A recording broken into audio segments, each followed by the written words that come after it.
Gloria a Dios. Señor, te damos gracias por la bendición de este día que tú nos regalas y por este lugar que tú has reservado para que podamos reunirnos. Gracias por tu palabra, la cual nos bendice, la cual nos da sabiduría, la cual es tu aliento, mi Señor, y en la cual hemos creído, la cual nos ha permitido tener una visión, aunque minúscula, Padre Santo, de tu grandeza. Es ella lo más grande, mi Dios, que tú nos das más allá de tu Espíritu. Gracias, mi Señor, por permitirnos reunirnos en esta mañana para compartirla, para estudiarla, para internalizarla. Te imploramos que seas tú el que nos abras el entendimiento para poder comprenderla. Danos también el valor para poder obrar sobre ella, de modo que el mundo conozca a quién es que nosotros pertenecemos y para nosotros poder darte la gloria en todas las cosas. Nos presentamos ante ti, mi Señor, proponiéndonos estudiar tu palabra. En el nombre de Cristo Jesús te imploramos que tú nos dirigas. Amén. Bendito sea el Señor. En esta mañana, hermanos, vamos a tener el último estudio en el tema Mi encuentro con Jesús. ¿Verdad? Estamos nosotros, unas personas dicen, pero ustedes están como que atrasados, porque hoy es que van a estar hablando de la resurrección de Cristo.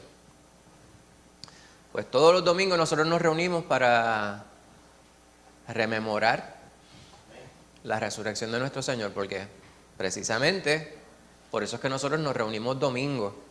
No es que no nos podamos reunir ningún otro día, y hemos hablado sobre esto, lo hemos subrayado, pero si algunas personas pudieran preguntar por qué es que nosotros nos reunimos domingo, es que el domingo es realmente nuestro sábado, porque sábado lo que significa es el reposo.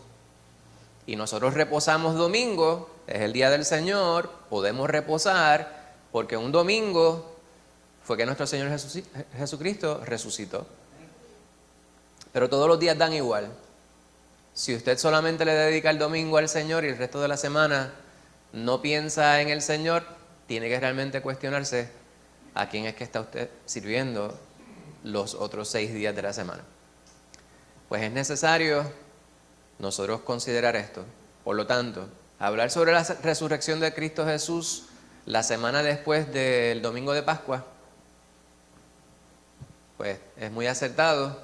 Y 2 semanas después, y 3 semanas después, y todo el año, la realidad es que es tiempo grato para poder hablar sobre la resurrección de Cristo Jesús. Los ortodoxos lo celebran. Muy bien. Exacto. Amén. Hoy estamos considerando Juan 20 y hemos estado durante este mes y medio considerando Juan. Y el estudio lleva por título Jesús resucitó para darme vida. Para darme vida. Y algunas personas dicen, el cínico dirá, pero es que yo estoy vivo. Y debemos nosotros realmente cuestionar qué es lo que significa vida para cada uno. Yo le pregunto, la manera más general de poder definir lo que es vida, ¿cómo sería? Más allá de conocer a Cristo Jesús, si fuéramos a definir estar vivo versus estar muerto, ¿cuál sería la definición desde el punto de vista biológico? Quizás.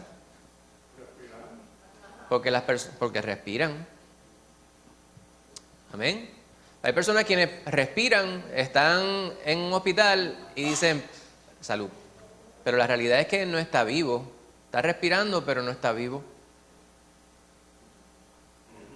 ¿Verdad? Si hay actividad cerebral. Hay personas quienes dicen, pero lo tenemos allí, lleva 4 días, pero está respirando porque las máquinas le están ayudando a respirar. Pero quizás algunas personas de la manera muy general dicen está vivo, que está respirando. Pero cuando le dicen a la familia, más allá de lo que ustedes ven ahí, no va a haber nada más porque tiene muerte cerebral. Entonces, actividad cerebral, dice el pastor, pues, lo más general de la vida, respira. Más específico, pues hay algún tipo de actividad cerebral, hay conciencia. El corazón late, las personas piensan. Sin embargo, no es ese tipo de vida al cual se refiere la palabra.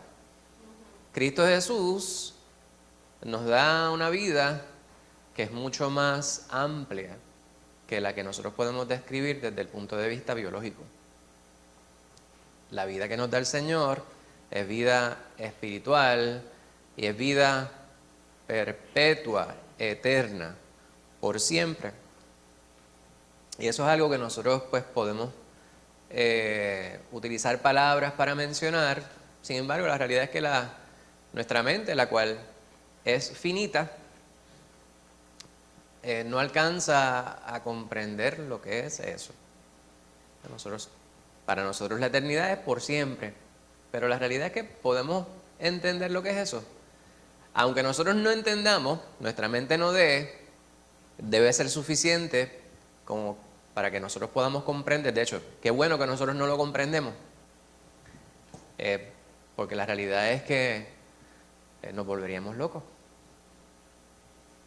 Poder entender lo que es la eternidad, la plenitud de ese concepto. Sin embargo, debe ser suficiente para nosotros poder internalizar de manera muy básica dos cosas. Por siempre, una de dos cosas: o muerte o vida. La vida para siempre o la muerte para siempre. La vida para siempre en la presencia de Dios o la condena perpetua. ¿Verdad? Pues Jesús viene a nosotros para darnos vida. Fíjense que yo digo viene a nosotros. Algunas personas dicen tienes que ir a Jesús. No obstante, la palabra de Dios que vamos a considerar en la mañana de hoy subraya cómo es que el Señor realmente hace la búsqueda de aquel que anda perdido. Nosotros no llegamos a Él, y cuando reconocemos su presencia, no es por casualidad, es porque Él lleva tiempo ya procurando llamar nuestra atención. Pues vamos a ver este pasaje bíblico, y me gusta mucho esta imagen, ¿verdad? El artista lo que quiere representar aquí es a María Magdalena postrada a los pies del Señor. La palabra no dice que ella estaba a los pies de Él. Puede que lo haya abrazado, puede que le haya abrazado los pies, ¿verdad? Puede que le haya abrazado el hombro, no dice, ¿verdad? Pero el artista quisiera pensar que estaba ella en esta actitud de reverencia, de humillación completamente delante de Cristo Jesús. Y así debe ser nuestra postura ante el Señor, completamente humillado, reconociendo que Él es el Señor. Hay personas quienes hoy en día tienen muchísimos otros ídolos ante los cuales se postran, y no me estoy refiriendo solamente a las estatuas, a las imágenes, me estoy refiriendo a ídolos vivos, ¿verdad? Personas quienes pudieran ser artistas de cine. Ahora está el concepto influencer. En español es influenciador. Estas personas quienes tienen lugares en la red, de manera cibernética, que tienen muchos seguidores. Y para muchas personas, la palabra de esas personas es ley. Dicen que hagan algo y ellos van y lo practican. ¿El qué?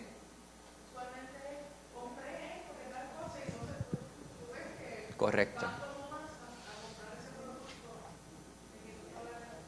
Entonces viven como lerdos, ¿verdad? Completamente embobados, como decimos en el campo, porque alguien tiene esta página. Entonces se despiertan y lo primero que buscan es qué dijo fulano o qué dijo fulana. ¿Qué maquillaje nuevo, qué técnica de maquillaje hay hoy? ¿Qué comida nueva cocinó fulano de tal? ¿Qué técnica nueva hay para ganarle a esta aplicación, este jueguito que hay en la red? Y todas esas cosas vienen a ser dioses.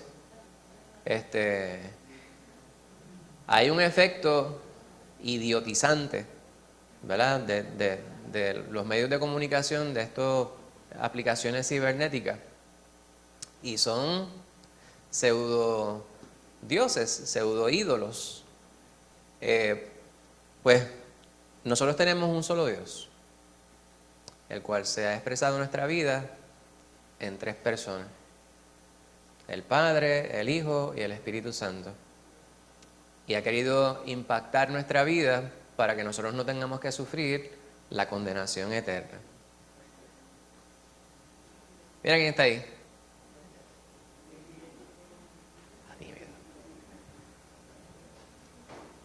Pues mire los distintos estudios que hemos visto a través de este mes y medio.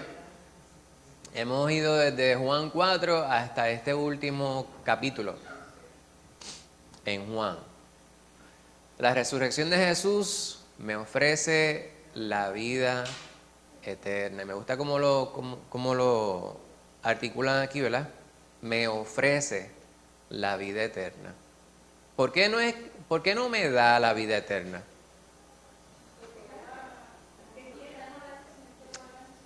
Es para todo aquel que cree. ¿Verdad? La vida eterna es para todo aquel que cree. Hay personas quienes piensan y predican erróneamente que la vida eterna la tenemos todas las personas en el mundo porque Jesús vino para eso. Que todos somos hijos de Dios. Hay personas quienes predican esto de manera incorrecta. Este penúltimo capítulo subraya cómo es que Jesús se revela, ¿verdad?, en su resurrección. No obstante, aunque las personas vean a Jesucristo en su resurrección, no tienen la vida eterna a menos que hayan creído en Él. Y uno se preguntaría, ¿sería posible que alguien viera a Jesucristo resucitado y no creyera en Él? Y la contestación es sí, porque los seres humanos, luego de 30 años en el campo de la educación, he concluido que el ser humano promedio es necio y es bruto. Promedio, perdone que yo diga de esta manera, ¿verdad? Hay inteligencias múltiples, pero muchas veces lo que se manifiesta es la brutalidad múltiple también que pudiera haber en las personas. Y una de ellas es la falta de inteligencia espiritual, si pudiera existir algo así. Hablan de la inteligencia cinética, la inteligencia artística, la inteligencia lingüística, pues la inteligencia emocional, pues también la inteligencia espiritual es nuestra capacidad de poder, nuestra sensibilidad, y obviamente no se habla de eso, no se habla de inteligencia espiritual, yo lo estoy mencionando, ¿verdad?, como un paralelo a lo que las personas pudieran hablar respecto a las inteligencias múltiples. Pero ¿cuán sensible es usted de manera espiritual? ¿Es usted sensible a la palabra de Dios? Pues hay personas a quienes se les predica y se les predica y se les predica a saciedad respecto a Cristo Jesús, sin embargo, optan por no creer en Él. ¿Y cuál es su trabajo y el mío? Pues seguir predicando la palabra de Dios. Nuestro trabajo no es saber quién está salvo y quién no está salvo. Mira cómo anda aquel, porque es bien probable que a nosotros nos tuvieron que haber explicado y predicado por mucho tiempo antes de que nosotros decidiéramos recibir, ¿verdad?, al Señor. Por lo tanto, si el Señor fue compasivo, misericordioso con cada uno, pudiéramos recibir la vida eterna, pues debemos nosotros insistir en predicar la palabra de Dios para que muchos puedan proceder al arrepentimiento y de igual manera recibir al Señor. Les hemos hablado en la introducción sobre lo que hacemos los domingos. Domingos recordamos para la resurrección de Cristo Jesús. Esa imagen creo que la utilizamos anteriormente. Lo que ilustra es lo que veía Jesús desde la cruz. Obviamente, eso es en un momento, ¿verdad? Los discípulos estaban mirando a la distancia. Hay otras porciones de los evangelios que hablan, incluso las mujeres estaban a la distancia, porque según se remolinaban las personas, me imagino que les estarían dando de codazo y las iban moviendo de sitio. Y había personas quienes lo que realmente estaban allí era interesados por el morbo, por la morbosidad. Alguna semejanza al tiempo que vivimos nosotros, pues no es pura coincidencia. En este tiempo hay muchas personas quienes son movidos por el morbo, ¿verdad? Usted va por la carretera y de momento hubo un accidente y si alguien murió, está la gente que se detienen y tiran fotos. Entonces, no conforme con eso, las publican. Y mientras más sangriento sea, más se interesan. Y esto es algo que lamentablemente es parte de la naturaleza humana desde que el tiempo es tiempo. Pues, desde la cruz, el Señor veía a aquellos quienes habían estado con Él durante los 3 años de su ministerio. Y obviamente, allí también veía a su madre y veía a otras mujeres, ¿verdad? Entre las cuales estaría aquella de la cual vamos a estar hablando nosotros ahora. De esta mujer pues se ha hablado mucho y hay muchos libros que se han publicado que han pretendido tergiversar la palabra del Señor. Durante el tiempo, la era medieval, salieron a relucir distintos libros apócrifos, ¿verdad? Que hablan sobre la figura de esta dama que vamos a hablar hoy. Yo no voy a hacer énfasis en ninguno de estos libros, obviamente vamos a hablar de la palabra, pero me parece que hablar sobre esos libros pues sería simplemente darle más vela. Sí, quiero decirles que existen muchos libros, incluso existe un libro que han llamado El Evangelio de María Magdalena, pero es un libro que no está contemplado en la palabra, por lo cual no vamos a hacer referencia a él. Existen muchos otros libros que tildan incluso en la blasfemia, ¿verdad? El Código Da Vinci, del cual se hizo incluso una película, son teorías blasfemas respecto a esta persona, y no vamos a entrar en esos detalles tampoco. Simplemente quiero subrayar que cuando escuche usted el nombre María de Magdala o María Magdalena, no todo lo que usted escuche asociado con ese término se sustenta bíblicamente. Hay que tener mucho cuidado con la información que uno lee, porque puede que haya una imagen, incluso como la que yo acabo de plasmar allí, una representación artística de la vida de esta persona, que pudiera llevar a algunas personas a, como les digo, la persona promedio no es muy sabia. La persona promedio es llevada por distintas teorías y distintos movimientos a decir, oye, ¿eso tiene sentido? Entonces, como eso tiene sentido y hay muchas personas quienes están siendo atraídos en esa dirección, pues pudieran llegar a pensar que esa doctrina, que es demoníaca, realmente es una doctrina que no ha contemplado la iglesia. Bendito sea el Señor. Pues vamos a ir a la palabra de Dios en Juan 20. Los primeros 2 versículos, le voy a pedir a la hermana Rebeca, ¿vale? Para ir ensayando el nombre de... No, la hermana Rebeca, no Rosana. Que yo pensaba que ella también estaba confundida y es como casi siempre me llaman a mí en vez de a ella. ¿Del 1 al 2? El 1 y el 2. El primer día de la semana, María Magdalena fue de mañana, siendo aún oscuro, al sepulcro, y vio quitada la piedra del sepulcro. Entonces corrió, y fue a Simón Pedro y al otro discípulo, aquel al que amaba Jesús, y les dijo: se han llevado del sepulcro al Señor, y no sabemos dónde le han puesto. Amén. Ese micrófono como que está malo, ¿verdad? Sí.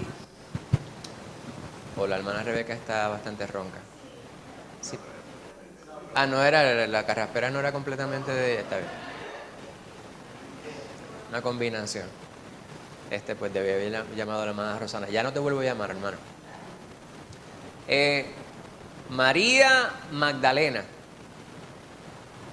Magdalena no era su segundo nombre, no era su apellido. Y de hecho, en Puerto Rico y en muchos lugares de Latinoamérica, cuando una persona llora mucho, dicen: mira para allá, se esmelenó, está como una Magdalena. Llora más que una Magdalena.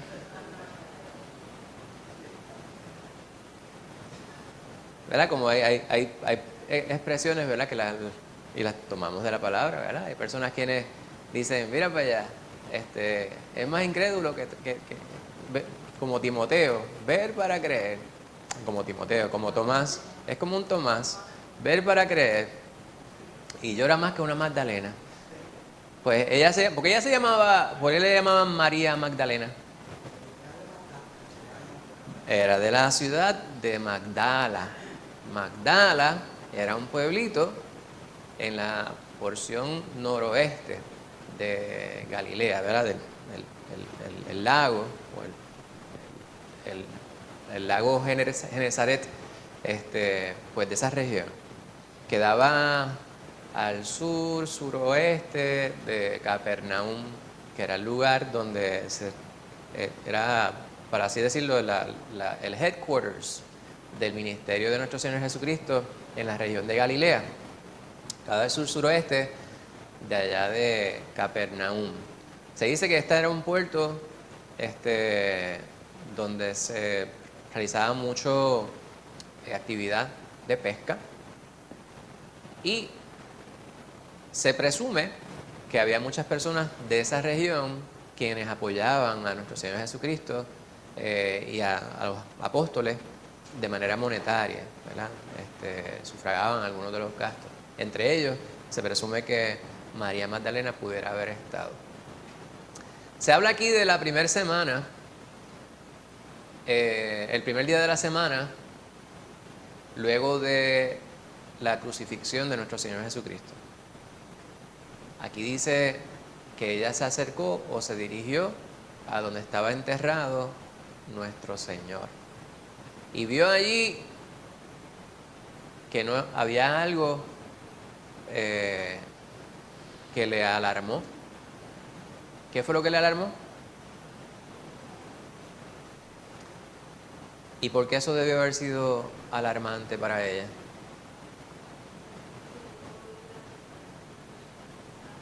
Exacto. ¿Quién la habría movido? ¿Y qué más? Era una tumba, se supone que la piedra estuviera puesta ahí, ¿verdad? Ahora, si ella se dirigió allí y la hermana Rebeca está diciendo que la piedra sería una muy pesada, y nosotros hemos leído y estudiado en distintas ocasiones lo pesadísimo que habría de ser, la intención de ella de ir a la tumba, ¿cuál era? Exacto. Porque cuando él lo bajaron de la cruz, a pesar de que habían llevado 100 libras de mirra, ¿verdad?, para poder embalsamar al Señor, hablamos de Nicodemo y José de Arimatea, y lo envolvieron en lienzo y lo colocaron en la tumba. Ella sintió la necesidad de hacer algo más por el Señor, de completar, para honrarle. ¿Sabría ella que el Señor había resucitado? Y la contestación es no. ¿El Señor les había comunicado a sus discípulos que él habría de resucitar? ¿Qué le dice esto a usted respecto a la mente humana? Hermana Nilda, ¿que dudamos? Tomás Subrayamos lo que dudó. Seguro, seguro. Pues a lo que voy con esto. El Señor llevaba tiempo preparando a los discípulos para su muerte y les había hablado sobre su eventual resurrección. Sin embargo, cuando ocurrió todo, ellos fueron tomados como de sorpresa. Lo cual nos dice que no necesariamente por mucho repetir, las personas realmente internalizan lo que es la verdad. ¿Verdad? En la enseñanza se habla sobre el impacto de la repetición. No obstante, hay algo en la enseñanza que también se llama avalúo. Y esto no es un término único para el campo de la enseñanza, se utiliza en las distintas profesiones. Si usted está construyendo algo, usted no sabe si ese algo cumple con el propósito para el cual usted lo construyó, ¿hasta qué? Hasta que usted lo prueba. Hay distintas formas de usted probar. De hecho, en las distintas compañías hay una sección que se llama Quality Control en español. Control de calidad.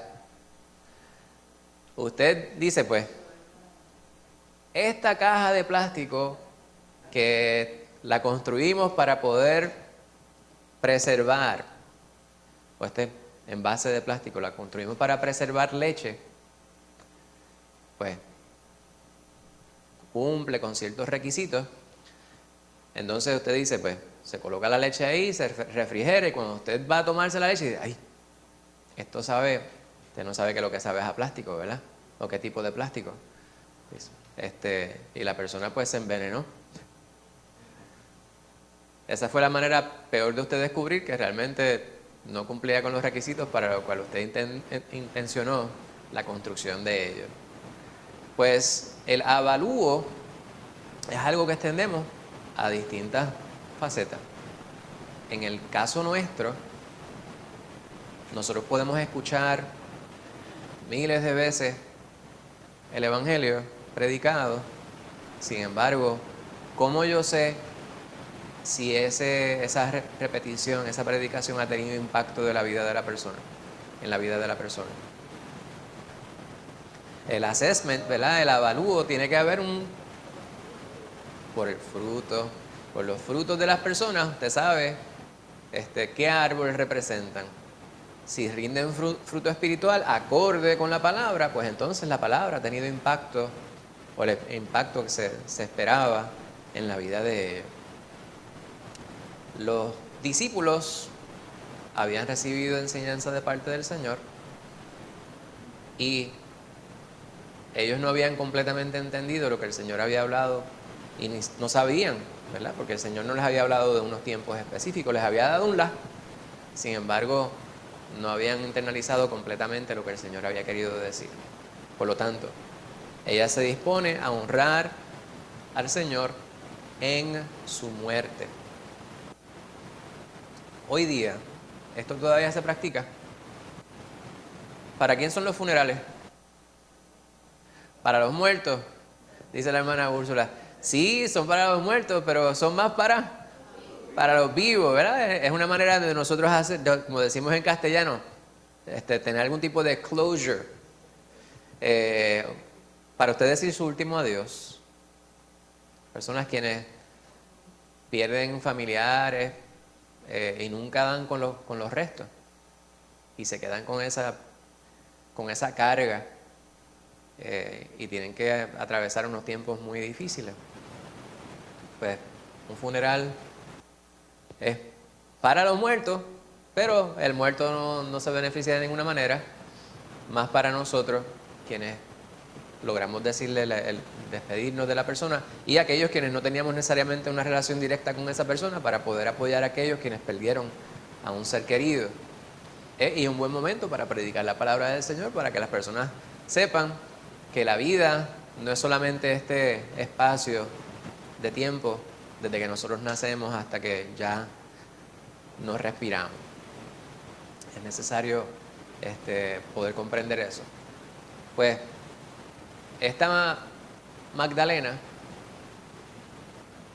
hasta el término suena, ¿verdad? La connotación es, nosotros por lo menos yo escucho la palabra Magdalena y me parece que es una palabra que tiene una connotación negativa.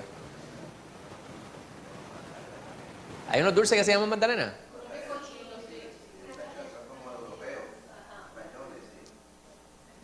Y no sabes por qué se llaman así. ¿Ah? Son agrios, dice David. No, son unos dulces. Unos bizcochitos. Son unas galletas francesas. Ah, pues quién sabe. Pues, yo creo que pues asignación.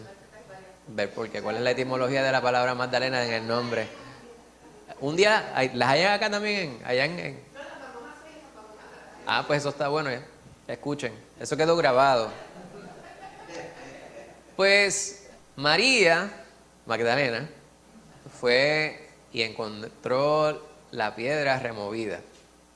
Y de inmediato narra Juan que fue a comunicárselo a los apóstoles, ¿verdad? A Simón Pedro y al otro discípulo, o sea, a Juan.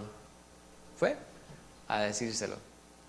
Se han llevado del sepulcro al Señor y no sabemos dónde le han puesto. Pues aquí esto fue algo de super alarma. Vamos a ir a la próxima porción. Ahora, esta María Magdalena, si ustedes van conmigo a Lucas,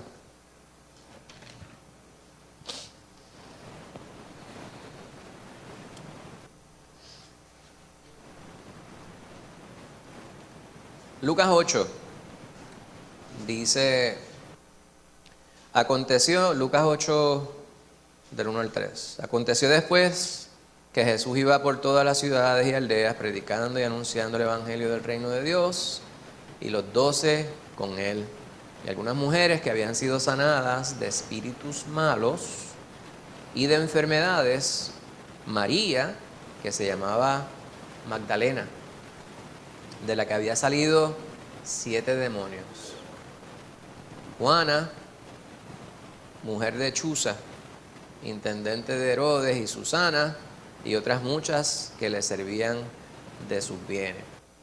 Hay personas quienes, esto es lo único que realmente conocemos, más allá de lo que nosotros venimos a saber de ella en este último relato, ¿verdad? Que el Señor le había sanado, ella había estado siendo atormentada por 7 demonios. Y se habla mucho sobre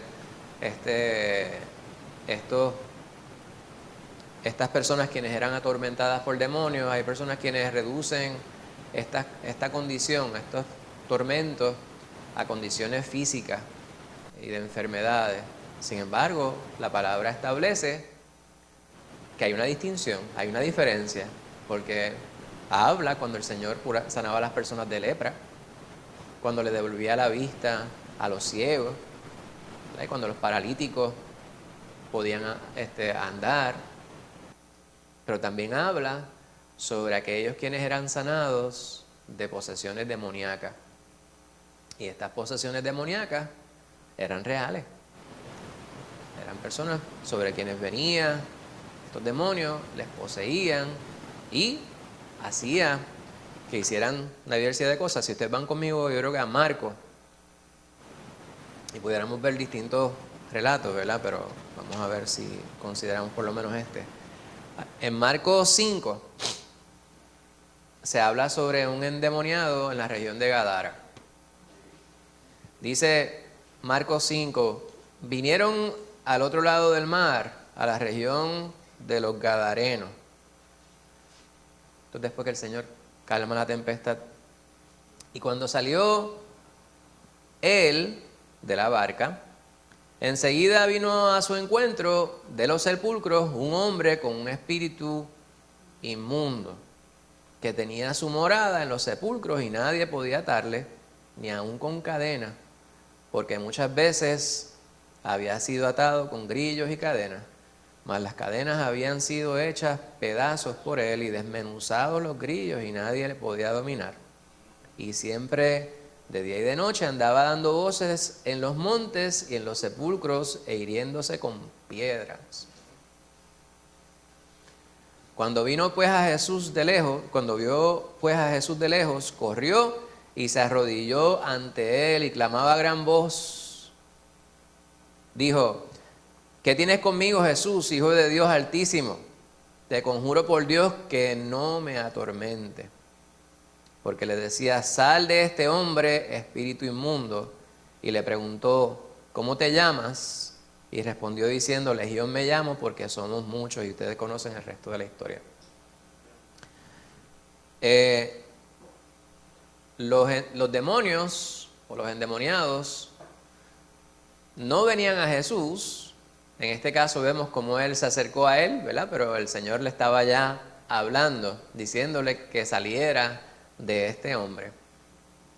Eran traídos a Jesús para que él les librara. Les menciono esto, ¿verdad? Porque se habla mucho sobre María Magdalena y se especula quién puede ser esta mujer. Y algunas personas decían, pues era la mujer adúltera de la cual estuvimos estudiando antes, pero no hay ningún tipo de evidencia. De hecho, en el capítulo 8 de Lucas, cuando se habla de las mujeres que acabo de leer, el relato anterior, al final, habla sobre esta mujer adúltera que se postraba a los pies del Señor y le besaba los pies y le jugaba los pies, pero no se dice que era esta. Sin embargo, en el capítulo más adelante la menciona por nombre, dice que era esta que acabo de leer, María, que se llamaba Magdalena. Si Lucas hubiese estado hablando sobre esta misma mujer en el capítulo anterior, yo presumo que la hubiese llamado también por nombre. Sin embargo, no lo hace. Hermana Rosa, ¿nos te iba a comentar?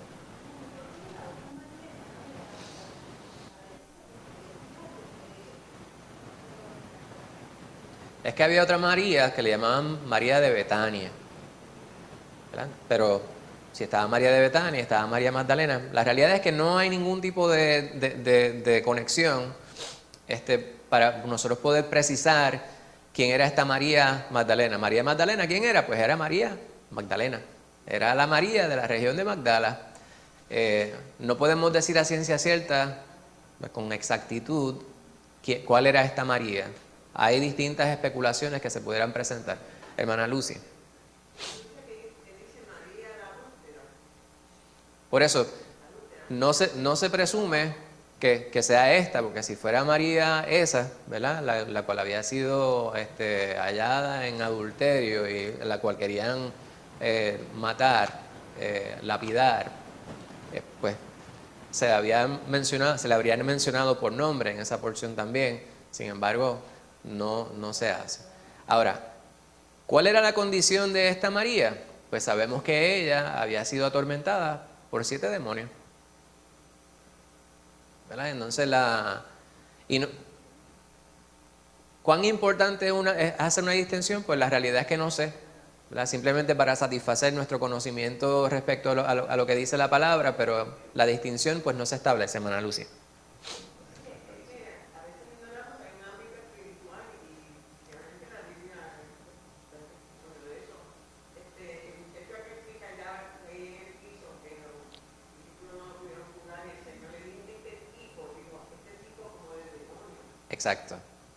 Exacto. Es necesario, ¿verdad? Que nosotros, lo que dice la hermana Lucy me parece que es muy acertado.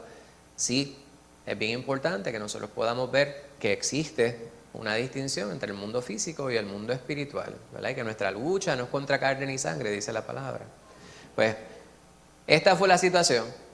Fue ella hasta allí, halló la piedra removida, se alarmó y fue y avisó a los discípulos. Dice específicamente a 2 de ellos, a quienes se les comunicó. En el capítulo 20, versículos 11 al 15 dice: pero María estaba afuera llorando junto al sepulcro. Y mientras lloraba, se inclinó para mirar dentro del sepulcro y vio 2 ángeles con vestiduras blancas. Ella sabía que eran ángeles. Juan dice que eran ángeles, pero obviamente ella no sabía que estaban sentados el uno a la cabecera y el otro a los pies, donde el cuerpo de Jesús había sido puesto. Y le dijeron: mujer, ¿por qué llora? Les dijo: porque se han llevado a mi Señor y no sé dónde la han puesto. Cuando habías dicho esto, se volvió y vio a Jesús que estaba allí. Ella sabía que era Jesús. Pues miró los ángeles, no sabían que eran ángeles, y cuando miró vio a Jesús y no sabía que era Jesús.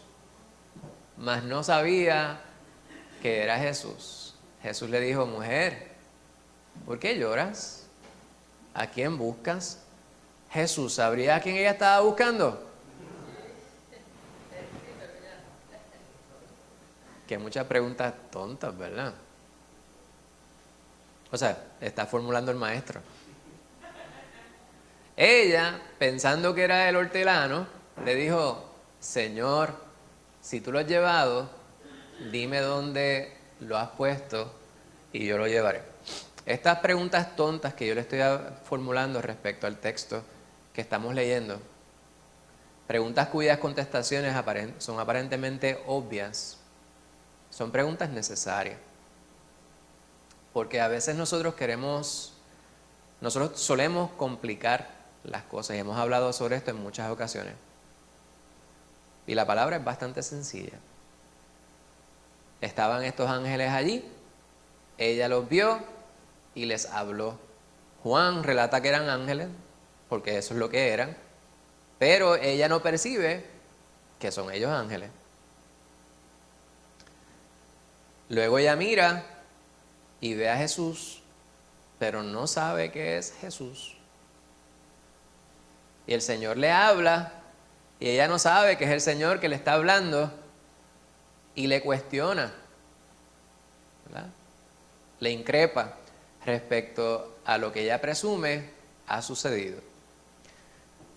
Podemos decir muchas cosas respecto a esto, sin embargo, para mí una de las cosas más importantes que podemos desprender de lo que acabamos de leer en estos versículos es cómo obra nuestra mente respecto a aquellas cosas que pudieran aparentemente ser obvias y nosotros no las reconocemos como tal.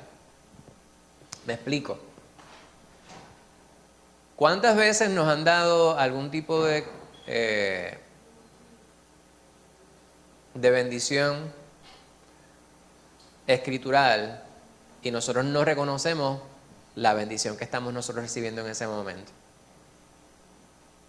En este momento, ella pensaba que el hortelano, que ella presumía era el hortelano, o sea, el jardinero, era un particular. O sea, que de la otra manera, que Jesús era un particular, era el hortelano. Damari.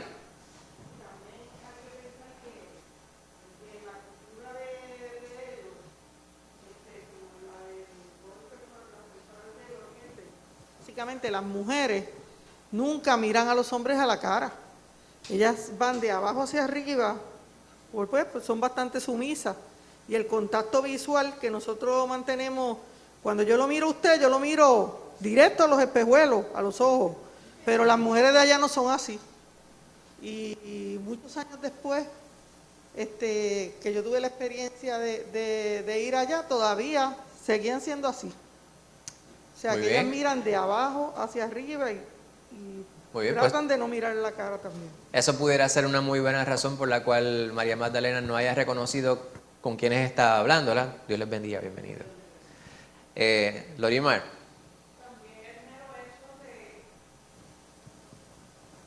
El mero hecho de lo que estaba sucediendo, porque uno lo está viendo, ella fue a la tumba, pero hacía 3 días que había visto la crucifixión del Señor. Entonces, si hablamos con propiedad, era un evento traumante, porque tú estás creyendo en alguien como Señor y Salvador, y como fue, te lo matan prácticamente en la cara, pues yo me pongo más en el lugar que ella bloqueó. Posiblemente podía ver al Señor igual, o como muy bien decía Damari, que quizás pues, por el hecho de ser reverente, ¿verdad? Pero de buenas a primeras, ella llegó a la tumba, ella pensó lo peor, ella no internalizó, espérate, me acuerdo que él había dicho que él iba a resucitar. Ella pensó lo peor. ¿Qué fue? Se llevaron el cuerpo del Señor, ¿dónde está? Y lo más seguro, porque quizás yo también estaría así, que viene alguien hablándote, mira, pero es que estoy aquí, hello. No, pero es que, ¿dónde están? ¿Dónde se ha llevado el Señor? Muchas veces queremos ser muy fuertes con las personas en la Biblia. Ay, pero ¿cómo ella no iba a saber la voz del Señor? ¿Cuántos años nosotros estuvimos escuchando la voz del Señor y no le hacíamos caso? Muy bien. Y en el caso, ¿verdad? Es que me pongo en las sandalias de ella, de que lo más seguro ella estaba tan bloqueada que ella no había captado ni lo que el Señor llevaba tiempo diciéndoles que iba a suceder. Claro, uno puede decir, no, pero ella no era una de los discípulos, pero posiblemente estaba en el grupito ¿verdad? Quizás no todo el tiempo como los discípulos, pero estaba ahí en el grupo. No sé, eso era pues, Sí, lo que está muy quería bien. añadir. Pues voy a apuntar aquí dos muy buenas alumnas, ¿verdad? Damari y Lorimar van a hacer unos puntitos aquí de bono por su espíritu crítico, ¿verdad? Inquisitivo. Los puntos que establecen respecto a la interpretación de este pasaje que acabamos de leer, me parece que es muy acertado, para decir poco. No obstante, la pregunta sigue siendo aún más amplia, porque si muy bien es cierto que en el espacio, ¿verdad?, histórico, lo que dice la hermana Damaris, pues es cierto, y no deja de ser cierto lo que menciona Lorimar respecto al momento y sobre la actividad traumática que tuvieron que sufrir estas personas habiendo perdido a su maestro. Nosotros tenemos el beneficio de tener la palabra y ver el todo, ¿verdad? Entonces nosotros podemos conocer el poder de Cristo Jesús si hemos creído en Él aún más, porque tenemos el relato completo y sabemos, ¿verdad?, sobre las distintas señales que él hizo, los distintos milagros que realizó, incluso devolviéndole la vida a distintas personas en los relatos que vemos nosotros en la palabra. No obstante, un momento como el que sufrieron los discípulos, los seguidores del Señor, aún quedaba latente y estaba la humanidad de por medio y no veían ellos, ¿verdad?, lo que nosotros podemos ver a esta distancia. ¿Usted tenía un comentario? La pregunta que yo formulé, estamos hablando sobre María Magdalena, ¿verdad?, y sobre el encuentro que ella tiene cuando va a la tumba a visitar el cuerpo del Señor y se encuentra ahí con estos ángeles y ella ve, el Señor le habla y ella no reconoce, primero, ni que son ángeles los que están en la tumba, ni reconoce que es Jesús. Y la pregunta que yo formulo es, ¿qué efecto, ¿verdad? ¿Por qué es que ella no reconoce estas contestaciones que son tan obvias? Y están ellos hablando sobre, ¿verdad?, lo que pudiera ser la perspectiva histórica de la mujer dentro de la sociedad, que no miraba al hombre al rostro y que eso podía ser un impedimento para poder realmente reconocer con quién era que se estaba hablando, y otros detalles. ¿Usted iba a comentar?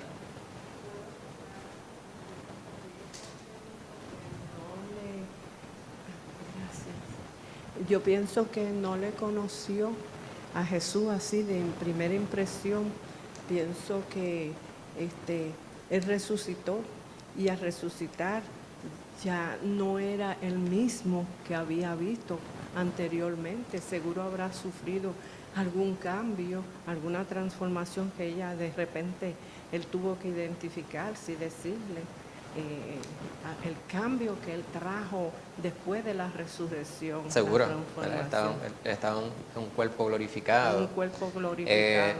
No obstante, son especulaciones que nosotros formulamos, ¿verdad? Nuestra contestación es tan buena, la del uno como la del otro, pero eso sí es un punto que se subraya en Sí. muchas interpretaciones de la palabra. Sí, puede ser eso que de repente, de primera impresión, y como ella estaba sumida en sus sentimientos, llorando, me han llevado a mi maestro. Correcto. A lo mejor de primera uno no reconoce, porque a uno le pasa también. Seguro. A uno le pasa. ¿El nombre es suyo? Casimira, Casimira. Román. Bienvenida. ¿Y usted? Daniel Román. Daniel Román. Bienvenidos. Gracias. La hermana Rosana quería hacer un comentario y luego vamos a ir al hermano Pablo.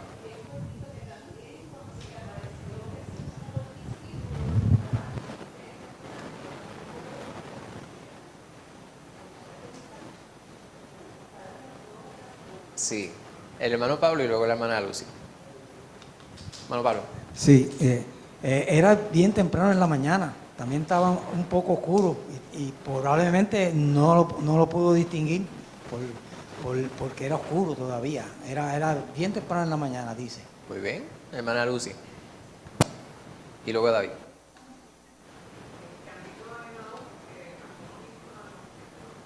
¿Seguro? Muy bien. David.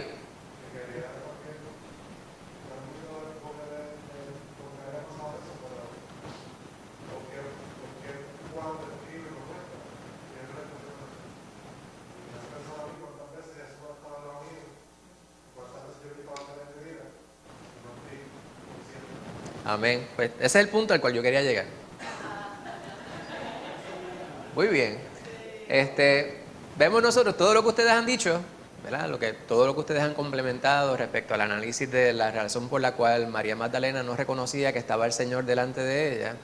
Me parece que está todo muy bien, ¿verdad? Y tomamos la suma total de todo lo que nosotros hemos comentado al respecto y devengamos algún tipo de conocimiento en lo que es el plano físico. No obstante, siempre que nos acercamos a la palabra, obviamente hay personas quienes han estudiado muy a fondo distintos pasajes y podemos nosotros recibir gran entendimiento de las palabras cuando podemos nosotros leer los relatos y los análisis que se presentan, obviamente basados primordialmente en lo que es la escritura.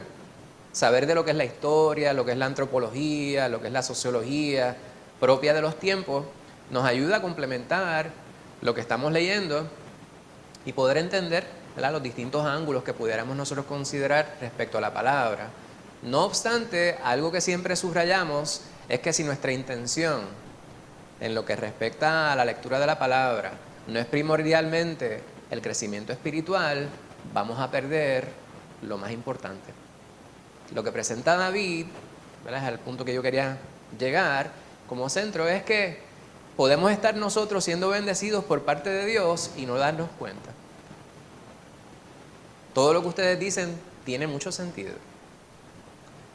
Josefo, ¿verdad?, el historiador judío, dice que en la corte el testimonio de una mujer valía 0.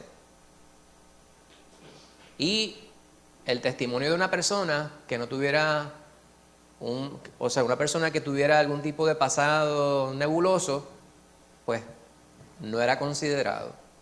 Y en el caso de esta María de la cual estamos nosotros hablando, no conocemos cuál era su condición de pasado, pero sí sabemos que había sido afectada por 7 demonios. Por lo tanto, el testimonio en la sociedad no sería uno positivo. No sabemos, ¿verdad? Porque vemos allá en Marcos 5 el endemoniado gadareno y vemos nosotros en distintos relatos cómo era que el Señor lidiaba con estos distintos demonios. Y las personas lo que evalúan es lo que ven. Y la evaluación de las personas muchas veces se queda en la superficie. Hay una teoría que se utiliza para la interpretación literaria, que es la teoría del témpano de hielo. Y así muchas veces es nuestra evaluación de la vida de las personas. Nos quedamos bien llanitos. Un témpano de hielo, usted lo que ve es una porción ínfima encima de la superficie del agua. Sin embargo, la parte mayor, el grosor de ese cuerpo de hielo, se encuentra debajo de la superficie. En el caso de las personas, nosotros pudiéramos cometer el error de evaluar sus vidas a base de una experiencia, una sola experiencia. Usted ve las noticias y ¿qué es lo que se habla en estos tiempos? En estos días se habla mucho sobre la violencia que hay, cómo la interacción entre las personas. Hay una señora que va a una tienda de comida rápida, un restaurante de comida rápida, e increpa al gerente. Entonces, la opinión nuestra respecto a esa señora se basa solamente en ese evento. Nosotros no conocemos nada más. No estoy justificando la acción de ella, pero nosotros no conocemos nada más. ¿Por qué sucedió lo que sucedió? ¿Cuál es la vida de esta señora? ¿Qué condiciones pudiera tener ella? ¿Qué medicamentos ella toma? Si se los tomó durante ese día, usted dice, pero estás tirando la toalla, pero es que todas esas cosas las tenemos que considerar. Nosotros somos bien rápidos para evaluar y concluir lo que nosotros vemos, nos quedamos en la superficie, ¿verdad? Y en este caso, si estamos mirando solamente lo que son las palabras dentro de la palabra, podemos perder de perspectiva la enseñanza espiritual muy importante. Les decía yo que para que el testimonio de una persona pudiera ser considerado válido o siguiera considerarse en una corte de ley, pues primero, no podía ser mujer y no podía ser una persona con un pasado dudoso. Esta mujer fue la primera en poder ver al Señor. Fue la primera en poder ver al Señor. Aquí hay una enseñanza y las personas dirán, pero ¿por qué? Pues esa es la pregunta que vamos a formular más adelante. Pero antes voy a permitir al hermano Héctor que haga el comentario porque si no me regaña.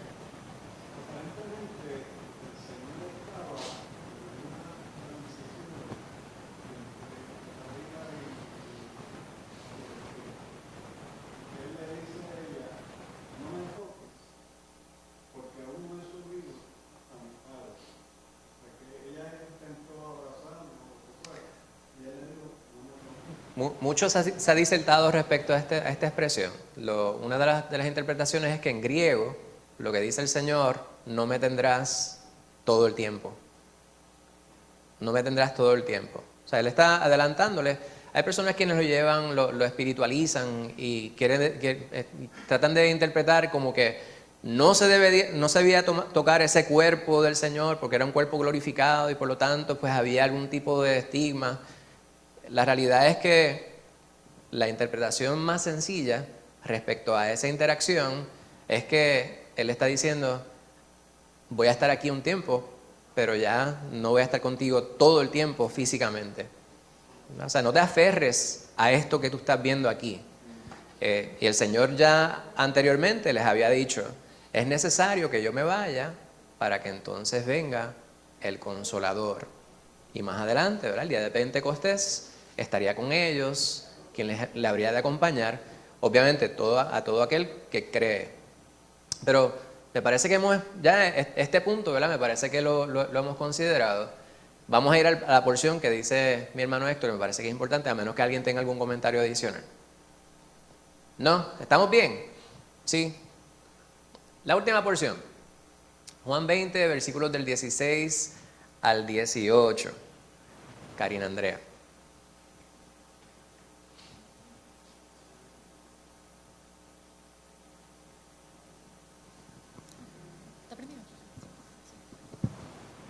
Dice así, Jesús le dijo, María, volviéndose a ella, le dijo, Raboni,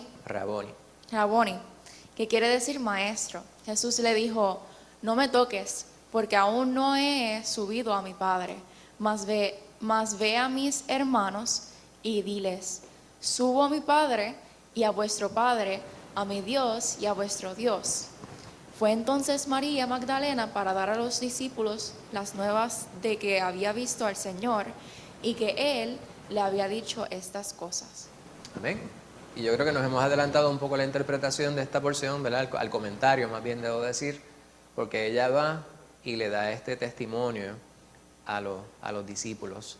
Y aquí está la porción que habla mi hermano Héctor, ¿verdad? Lo que él le dice a ella. Fíjense ustedes Y me parece que es importante nosotros subrayar lo que sucede cuando nosotros leemos la palabra de Dios. Ninguno de nosotros aquí, ¿verdad? Quizás quien más de entre nosotros conoce algo de griego y de hebreo y de arameo es el pastor, que ha tenido estudios formales en ello. Sin embargo, la persona promedio puede buscar, se le facilita hoy día conseguir la tecnología para conseguir una Biblia paralela, ¿verdad? Usted puede tener una Biblia, Reina Valera del 60, y usted puede ver el texto en griego, en paralelo. Y usted dice, ¿y de qué me sirve eso? Porque yo no sé griego. Usted puede ir a una palabra específica y decir, esta palabra que está aquí, cuando yo la busco acá en griego, esta es la palabra. ¿Y de qué me sirve? Pues yo puedo buscar esa palabra en griego y pretender entender qué es lo que significa. ¿Verdad? Hemos hablado en distintas ocasiones sobre la palabra amor, que vemos en español, y hay distintos pasajes que cuando usted ve la palabra en español es amor, pero cuando usted va al texto paralelo, puede que en griego sea philos, ¿verdad? O puede ser ágape. Pues hay distintos tipos distintas palabras que en griego pudieran traducirse a la palabra amor. Ahora, es aún más complicado cuando nosotros pudiéramos ver una expresión idiomática. Las expresiones idiomáticas pudieran ser frases que en un idioma significan una cosa y en el otro idioma, cuando usted la traduce, ¿verdad? La suma total de las partes no significa lo que usted pretendía en el idioma original. No quiero complicarlo mucho, les voy a dar un ejemplo. En Puerto Rico podemos decir, cruzó el Niágara en bicicleta. Y cuando usted lo traduce al inglés, está el pastor traduciendo, y de hecho hubo una ocasión bien interesante allá en Cabo Rojo, a mí me tocó traducir la predicación del pastor. Y ustedes saben que el pastor a veces predica de una manera bastante colorida. Y funcionó, ¿verdad? Yo decía, esto va a ser, y había ¿verdad? Una audiencia que hablaba solamente inglés. Y todo iba muy bien hasta que él empezó a utilizar muchas frases idiomáticas. Entonces yo trataba de traducirlas y yo decía, un momento, tengo que explicar esta, permítame un segundito. Yo le explicaba a ellos y ellos se reían.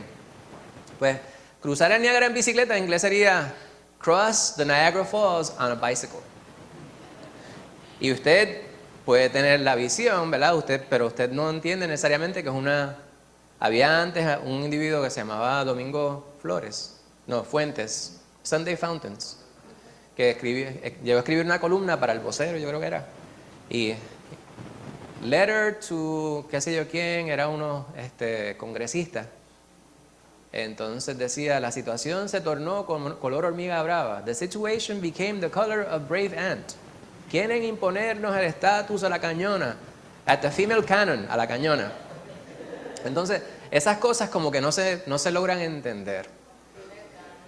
Pues cuando usted mira la palabra, ciertamente hay algunas expresiones que pudieran ser idiomáticas, ¿verdad? Entonces algunas que pudieran ser dichas de manera directa, y cuando las escuchamos en español no es que estén mal traducidas, pero pudiéramos nosotros tener un entendimiento que no es pleno respecto a lo que se pretendía. Por ejemplo, ¿por qué María habría de decirle a los discípulos, subo a mi Padre y a vuestro Padre?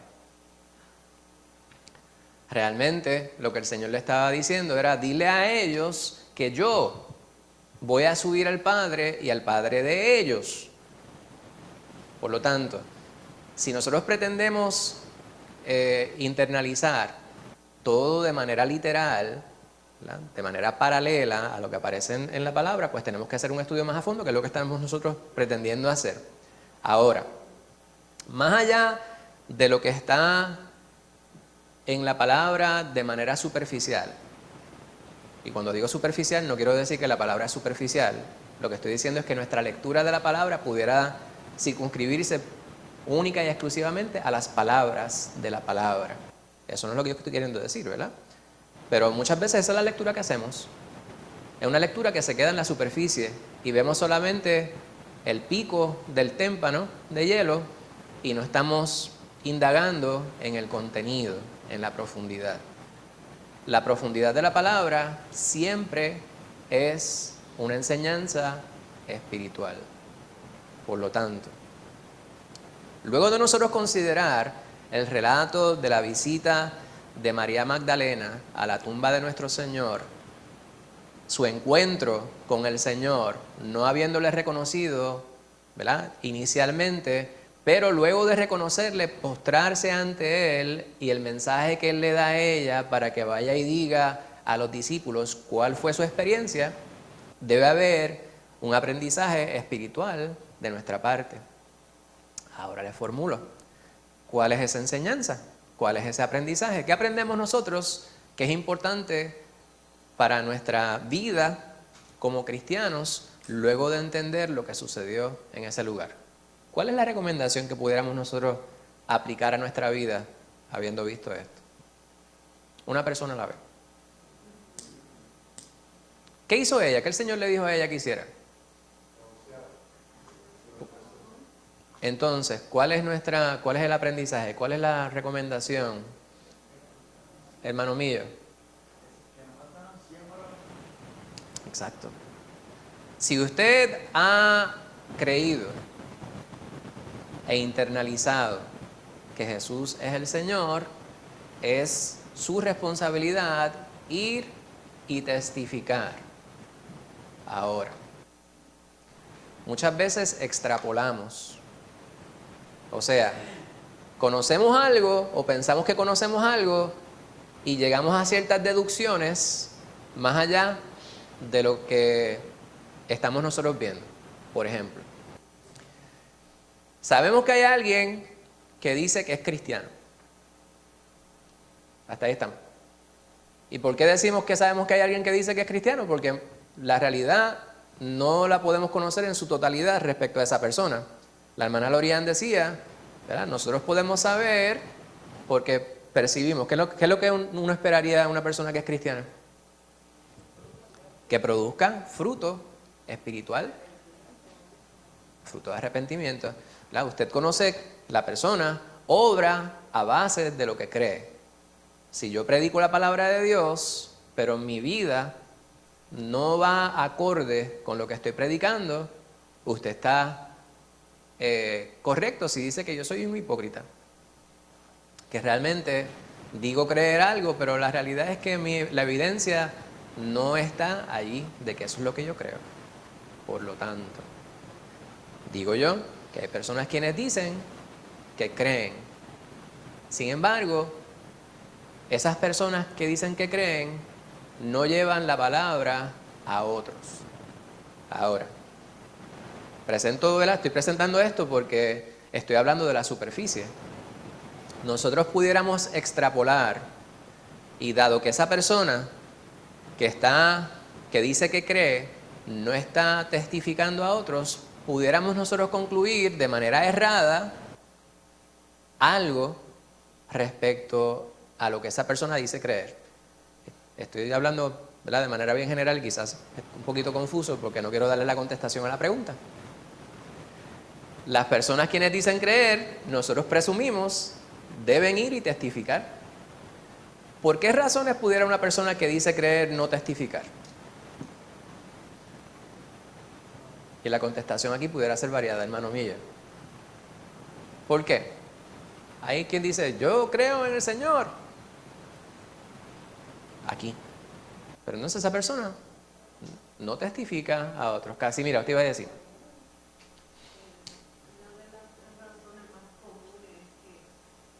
También afirmado en la palabra, no conocen bien lo que la palabra de Dios, y entonces y hay que tener esa certeza de que voy a dar el testimonio de Jesús que va a convencer a otro por el Espíritu. Pero si la persona que conoce a media, como usted dice, por encimita la palabra y no puede profundizar, porque hoy en día las personas están que te hacen preguntas que si uno no está preparado, pues entonces va a quedar como medio de que, como que no sabe, dice ser cristiano, pero no sabe en qué está creyendo, porque no está afirmado en la palabra de Dios. Hay personas quienes no se sienten preparados para poder testificar, no se sienten, ¿verdad?, no han profundizado en la palabra. Esa pudiera ser una razón. Y una aún más sencilla. Miedo. Pacho dice David, hay personas quienes son tímidos. Hay personas quienes pudieran ser introvertidos. ¿Verdad? Obviamente, hay quienes pudieran concluir que realmente no ha creído. Y esa es una posibilidad. Que la persona diga creer, pero realmente no cree. ¿Verdad? Pero queremos descartar esa, porque pues, estamos considerando personas que sí han creído de la manera que el Señor requiere. La hermana Úrsula, ¿y alguien más había levantado la mano? Rosana, hermana Úrsula.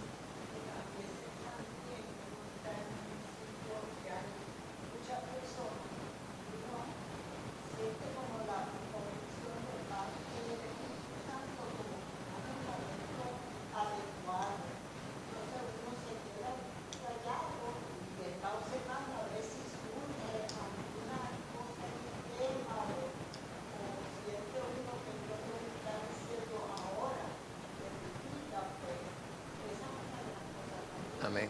Amén. Hermana Rosana.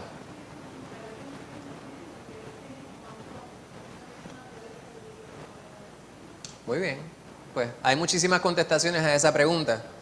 Lo importante ahora, el Señor manda a que nosotros testifiquemos. Prediquemos la palabra a tiempo y a destiempo, en todo momento. Y decía alguien, y yo todavía tengo esa cita en mi oficina. Usted entra a mi oficina, mi lugar de trabajo, y dice, predicar el Evangelio en todo momento. Y si es necesario, use palabra. Obviamente, queremos que nuestra vida completa hable sobre Cristo Jesús.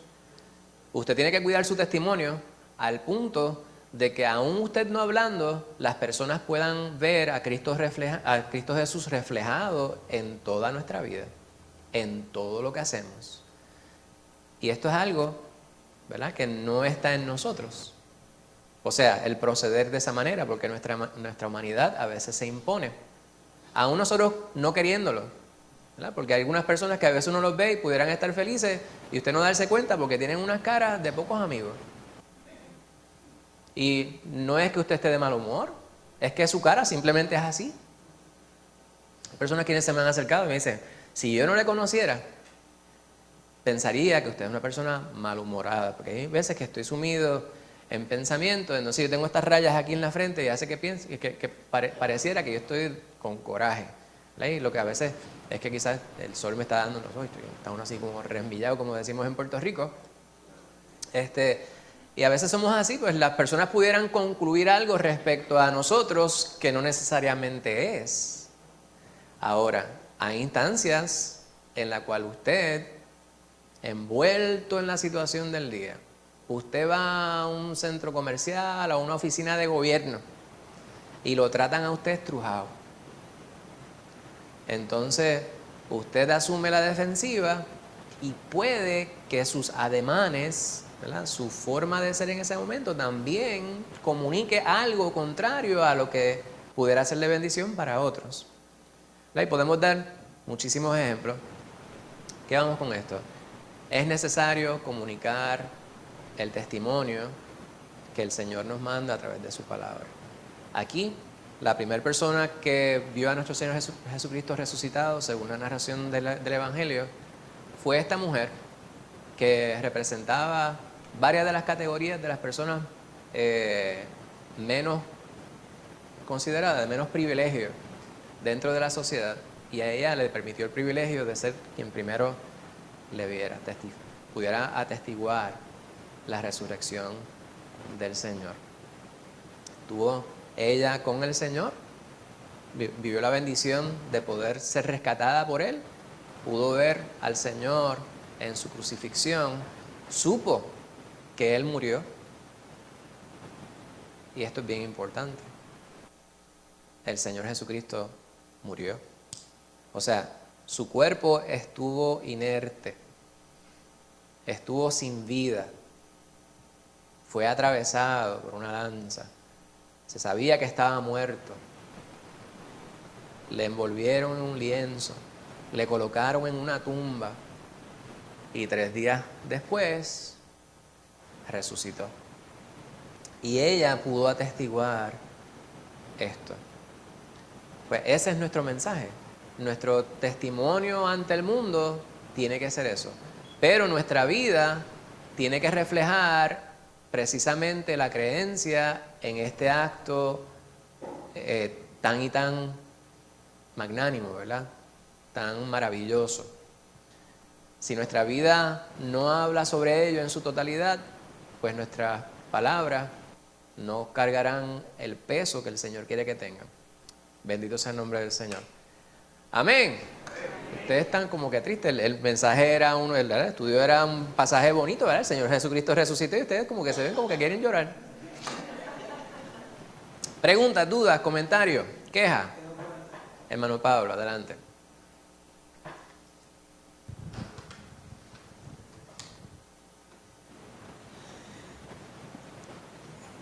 Pues hemos aprendido, ¿verdad?, de esta resurrección de nuestro Señor Jesucristo, ¿verdad?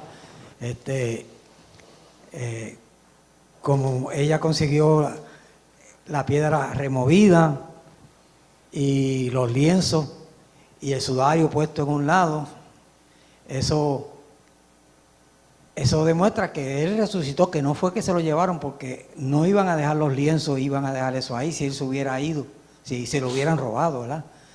Y también pues veo también que lo que profetizó Isaías sucedió a sí mismo sin haberlo conocido todavía.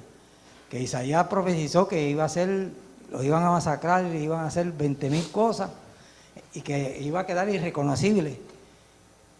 Y sin embargo, pues, como Él resucita con un cuerpo nuevo, glorificado, muchos se confundieron. O sea, ella no lo pudo reconocer en el momento, pero cuando le habló, ella lo conocía por la voz. Por la voz, ella lo reconoció. Y el cuerpo se lo pudieron haber robado. Pero ¿cómo sabemos, basados en el relato, que no se robaron el cuerpo? Porque el Señor mismo le habló y le habló directo a ella y se le presentó a una multiplicidad de otros, ¿verdad?, quienes le habían conocido. Pues nosotros hablamos sobre un Mesías, sobre un Salvador que está vivo. Nosotros no adoramos a un ídolo muerto, inerte. Adoramos a un Dios vivo. Bendito sea el Señor. Pues la semana que viene, hermanos, estaremos considerando un tema nuevo. Hermano Josué nos estará llevando a través del tema lidiar con la tentación. Y vamos a comenzar este tema en la sesión número 1, la fuente de la tentación, y estaremos considerando Santiago 1. Así que de asignación le hace ese capítulo de ese libro que ya nosotros hemos estudiado completo. Le invito a que tengamos una palabra de oración y de esta manera damos por concluido el estudio. Santo Dios y Padre Celestial, te damos gracias por el día que tú nos regalas y por este estudio que nos has permitido tener. Graba esta palabra, mi Señor, te imploramos, en nuestros corazones y en nuestras mentes. Y más importante, permítenos vivir vidas que comuniquen, que testifiquen, que atestiguen lo que nosotros hemos creído. Gracias, Padre Santo, por tu sangre derramada sobre nuestras vidas, la cual nos permite tener acceso a tu presencia, mi Señor. Te bendecimos, Padre Santo, y te imploramos ahora que permanezcas con nosotros, que te manifiestes con poder en medio de tu iglesia, que en esta mañana se reúne para honrarte, mi Señor. Ayúdanos a adorarte, a alabar tu nombre a conciencia y a estar pendiente a tu mover en medio de nosotros en el día de hoy. Te pedimos una bendición especial por tu predicador, Padre Santo, por nuestro pastor. Siempre ayúdanos a recordarle para que podamos pedir por él, por su hogar y en especial por la obra que tú le has encomendado. Permite ahora que la palabra que tú has puesto en su corazón para que proclame sobre tu iglesia fluya de la manera que tú quieres, mi Señor. Y ayúdanos a estar atentos, conscientes, para que podamos aprender lo que tú quieres enseñarnos. En el nombre de Cristo Jesús te pedimos todo esto. Amén.